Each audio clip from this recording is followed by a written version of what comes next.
Hello everybody, this is Kirby over yonder, and Season 4 of Rick and Morty just finished up airing, and it was pretty good. I'm not one of those people that really disliked Season 3, but I will say that I do think Season 4 is an improvement.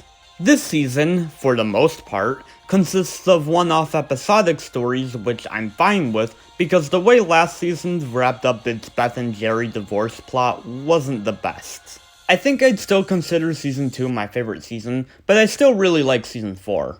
My favorite episodes this season were One Crew Over the Cuckoo's Morty, simply for being just a hilarious parody of heist movies, and Never Rick and Morty, because I'm just a sucker for those Rick and Morty episodes that completely screw with your mind, and this episode certainly falls into that category. I hope they have a different framing device for all of the anthology episodes, because I also really liked last season's Morty's Mind Blowers. However, the episode I wanted to talk about was the season finale, Star Mort Rickturn of the Jerri. Okay, can I just say, I really hate the titles this season.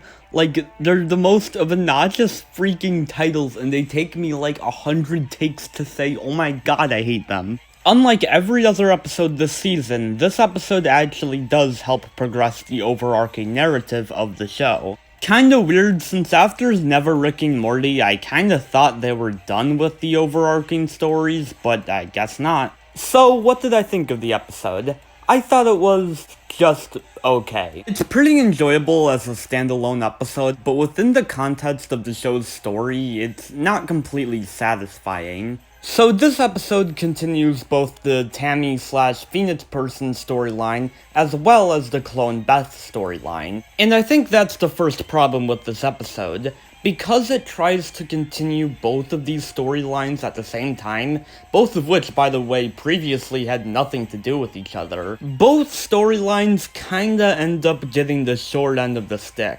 We'll talk about Tammy and Phoenix person first, because I think that's the most problematic of the two. My main gripe with the whole Tammy/Phoenix person plotline is that there's no build-up to it. Phoenix person was revealed at the end of Rick's Inc. Redemption, was never mentioned again, and then just came back in this episode. Imagine if we got an entire episode, or even just a subplot to an episode, about Tammy and Phoenix person. That way there would actually be build-up to what is supposed to be some grand season finale. Because as it is now, I don't really know much about Tammy as a character. I don't really know what motivates her, what her goals are, who she is as a person. To me, she's just an antagonist and nothing else. And now she's dead, which means we'll probably never figure any of that stuff out. For contrast, look at Adventure Time's Season 4 finale. Not only is the Lich's plan foreshadowed at the end of In Your Footsteps, but you also see the Lich as the snail throughout the entirety of Seasons 3 and 4. Sure, in the grand scheme of things, it's not that much build-up, but it's still build-up regardless. There are clearly pieces missing here. It doesn't feel like a big, grand arc. It feels like a thing that happened and then just kinda stopped happening. But then we've got the Clone Beth storyline, and this one does fare a bit better in my opinion. Not only because there's less of a gap between this episode and the last time the Clone Beth storyline was talked about, but also because it isn't meant to end the Clone Beth storyline either. That being said, I think it still has similar problems to that of Tammy and Phoenix person. Yet again, there's very little build-up here. I genuinely wanted to see Space Beth exploring the universe. I want to see how she became part of this resistance. I want to know what she was doing. Just like with Tammy and Phoenix person, all I would have needed is just a subplot to another episode, and that would have been it for me. But now she's just part of the family again. And while I am curious to see what her dynamic with the rest of the family is like, I feel like I'd be more interested if we got to see her before this episode. That way we'd have a better understanding of what makes her different from the other Beth.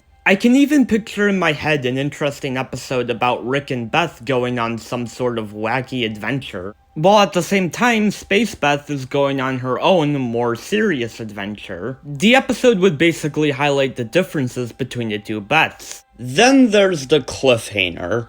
Oh boy, the cliffhanger. As interested as I am in finding out which one of these Beths is the real Beth, I just can't stand the fact that we'll have to wait 2 freaking years, at least, to figure that out. And I think that's the problem with Rick and Morty's story arcs as a whole. Because they only have 10 episodes every 2 years, they can barely even develop a story. I might get some flack for saying this, but I kinda wish the show just never did these story arcs to begin with. Don't get me wrong, I generally prefer story-driven cartoons over episodic ones, but in Rick and Morty's case, I think episodic stories are what it's better at. What Rick and Morty is good at is telling one-off episodic stories with a crazy science fiction-y twist. If you want a more story-driven Rick and Morty, I highly recommend Final Space. Seriously, the show does not get the attention it deserves.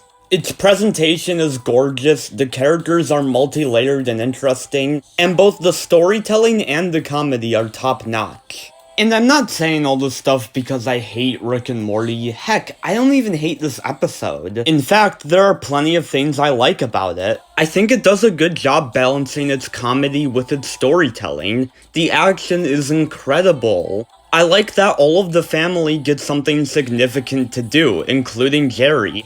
And I think that scene at the end genuinely works as a really emotional moment. I genuinely think there's an amazing episode in here. I just wish some aspects of it were thought out a little more.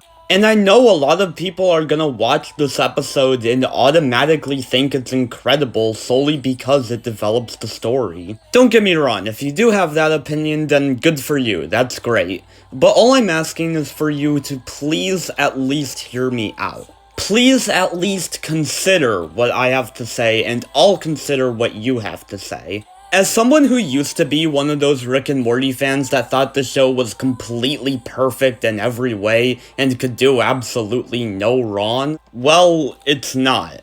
Just like any other show, Rick and Morty has its problems, and it's good to listen to people that criticize the show even if you disagree with their criticisms. Don't be a lily orchard. No one wants to be a lily orchard. Oh, and in case you're wondering, no, I haven't seen Solar Opposites yet. Maybe I'll get around to it someday, but I don't know, it just kinda looks like Rick and Morty too. But anyways, I want to know how you guys feel about this episode, as well as how Rick and Morty handles its story arcs as a whole. Maybe there's something in it that I'm missing. Have a good day, stay safe, and Kirby out.